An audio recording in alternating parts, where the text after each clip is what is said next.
one of the things that I do recognize is important is to be able to have a clarity, ease of understanding of the points that you're trying to get across. Some people like the long-winded story. Some people like the bullet points. So I do have a sense of who and where I want to make those investments. If you put out negativity into the world, then I do believe you'll just get the same thing back sooner or later. Cultivating the resilience, adaptability, and ease necessary to move beyond simply surviving today's challenges into thriving. I'm Michael Hunter with Uncommon Teams, and today we'll uncover fresh insights into what it means to lead today. And joining me is Jason Dea. Jason has spent the last 20 years in software startups at various stages, from an idea on a napkin between friends to Series A and B scale. He has been a part of a few exits and a failure along the way. Now he's found his niche in product leadership, traveling through sales and marketing to get there. Welcome, Jason. Thanks, Michael. It's a pleasure to be here. How do you know that you're staying true to yourself while also adjusting the way you show up to best help the context you're entering into shift in the way that you hope it will shift? That's a great question. And it sort of helps me maybe center my thought a little bit more or elaborate. Is I'll extend your scenario one step further. So you mentioned, a dog, a couple of family members, so on and so forth. Let's extend that to maybe a coworker or, somebody that, I'm speaking to at work. And I think, again, behind the scenes, I've sort of developed a way to think, prioritization, and kind of approach to things and so on and so forth. But, kind of before I say anything, to your point, it is important to sort of take a step back and listen. And then again, a universal muscle, if you will, that I've tried to build is understanding my audience.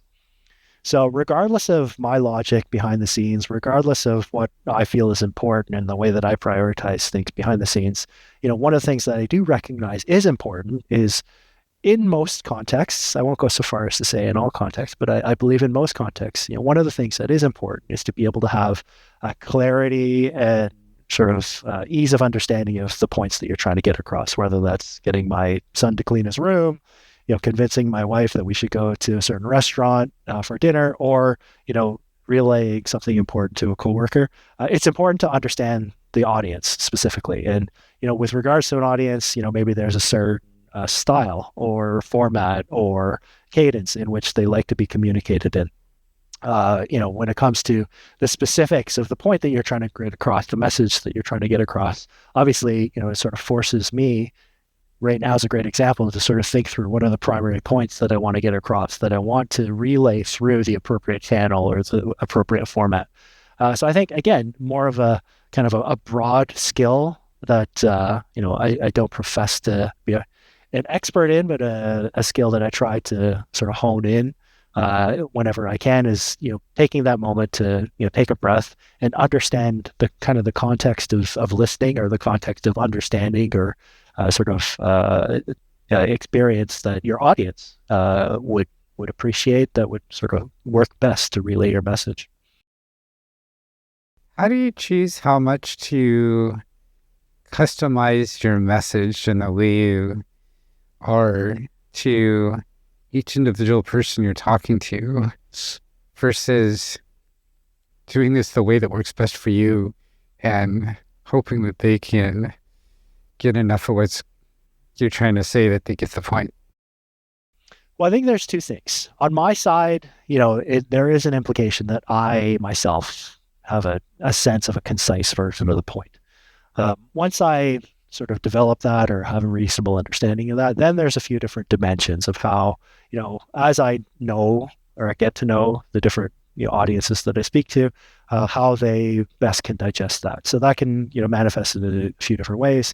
Some people like the long-winded story. Some people like the bullet points. That's an example of kind of format. Another example is kind of the dimension of the point that I'm trying to get across that maybe I want to emphasize. Some people are more analytical, kind of the classic personality trait breakdown, and they want to see the numbers. They want to understand the math, or they want to understand the logic of how you got to your conclusion. Other people just want the conclusion. Other people may want kind of the outcome picture painted for them. So, I guess, another element of that is, as I'm getting to know people, particularly people that I will be interacting with more frequently or will have more important interactions with, those are the types of things that I make an effort in many cases to try to suss out too.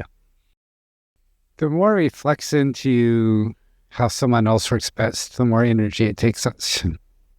The more we make them flex into how we work best, the more energy it takes them. How do you reason about where to put that balance along that spectrum in any particular point in time? Well, that's a great question. Again, if I think back to kind of a comment that I just made of, you know, the assumption here is the scenario is a relationship that I want to invest in. Again, whether that's personal, professional, or something in between. And I think, most of the time you don't invest financially in relationships. So I think kind of the point that you made is a great way to almost kind of mentally quantify your willingness to invest in that relationship. People shouldn't work hard, or it shouldn't be hard or feel like an effort to get to know me. And I think if I just sort of look at that through things through that lens, that it's kind of incumbent on me to be the one investing a little bit more, just because why not? So you tend to flex into their space and bear the cost yourself.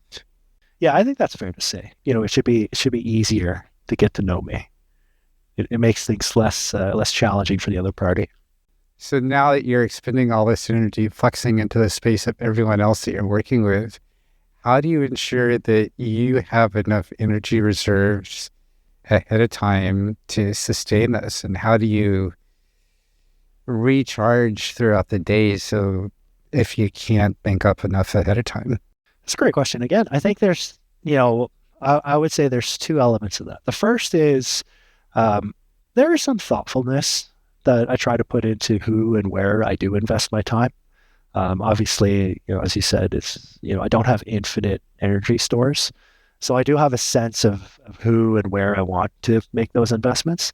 And the other thing is I am a believer that the more I invest in others, the more, sort of they'll invest in me, so to speak. Kind of the old, whatever you put out into the universe, I think you'll get it back.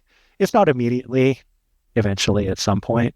And I'm kind of conscious of that. So, I guess the opposite side of that same coin is if you put out negativity into the world, then I do believe you'll just get the same thing back sooner or later. So is it then that you're sort of beginning the day or periodically throughout the day, looking at what your next meetings are, how far out of your preferences you need to flex to be within their preferences, and then taking steps there and then to ensure that you have enough energy ready to go?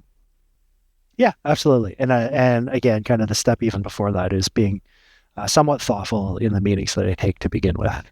And there is a difference between, a short email interaction and a full conversation, and kind of how do I kind of stack rank and filter out, the more meaningful conversations I do want to spend the time to have.